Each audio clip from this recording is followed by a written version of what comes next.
Friends, welcome to our gold channel. இன்றைக்கி தங்கம் மற்றும் வெள்ளியோட விலை நிலவரம் எப்படி இருப்பதற்கான வாய்ப்புகள் இருக்குது அப்படிங்கிறத பார்த்துடலாம். இன்றைக்கி ஜூலை 22 நம்ம நேற்றுக்கே வீடியோ போட்டிருந்தோம். தங்கத்தோட விலை வந்து சர்வதேச அளவில் அதிகரிச்சுட்டு தான் இருக்குது அப்படின்னு சொல்லிட்டு. இப்போவும் பார்த்திங்க அப்படின்னா சர்வதேச அளவில் தங்கத்தோட விலை வந்து அதிகரித்த மாதிரி தான் வந்து இருக்குது. அது மட்டும் இல்லாமல் யூஎஸ் டாலருக்கு நிகரான இந்திய ரூபாயோட மதிப்பை வந்து வீழ்ச்சி அடைஞ்சிருக்குது. ஸோ தங்கத்தோட விலை வந்து அதிகரிப்பதற்கான வாய்ப்புகள் தான் இன்றைக்கும் அதிகமாக இருக்குது.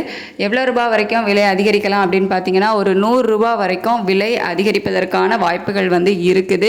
விலை குறைவதற்கான வாய்ப்புகள் வந்து இன்னைக்கு இல்லை. விலை அதிகரிப்பு தான் இன்னைக்கு தங்கத்தில் வந்து இருக்கும். ஸோ 100 ரூபாய் வரைக்கும் தங்கத்தோட விலை அதிகரிப்பு வந்து நம்ம எதிர்பார்க்கலாம். வெள்ளியோட விலை அதிகரிக்குமா அப்படின்னு கேட்டிங்கன்னா ஆமாம், சர்வதேச அளவில் வெள்ளியோட விலையை வந்து அதிகரித்து தான் காணப்படுது.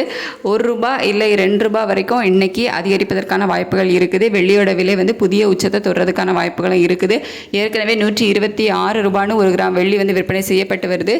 இதுக்கு முன்னாடியே 127 அப்படிங்கிற உச்சத்தை வந்து தொட்டுடுச்சு. ஸோ இன்றைக்கி 2 ரூபாய் அதிகரிச்சுது அப்படின்னா 128 அப்படிங்கிற புதிய உச்சத்தை தொடுறதுக்கான வாய்ப்புகள் வந்து அதிகமாக இருக்குது. ஸோ இன்னும் 1 மணி நேரம் டைம் இருக்குது ரேட் ஃபிக்ஸ் ஆகிறதுக்கு. எப்படி விலை வந்து இருக்குது அப்படிங்கிறத நம்ம கொஞ்சம் வெயிட் பண்ணி பார்க்கலாம். பட் தங்கம் மற்றும் வெள்ளி இரண்டுலேயுமே விலை அதிகரிப்பதற்கான வாய்ப்புகள் தான் இன்றைக்கி அதிகமாக இருக்குது. தேங்க்யூ.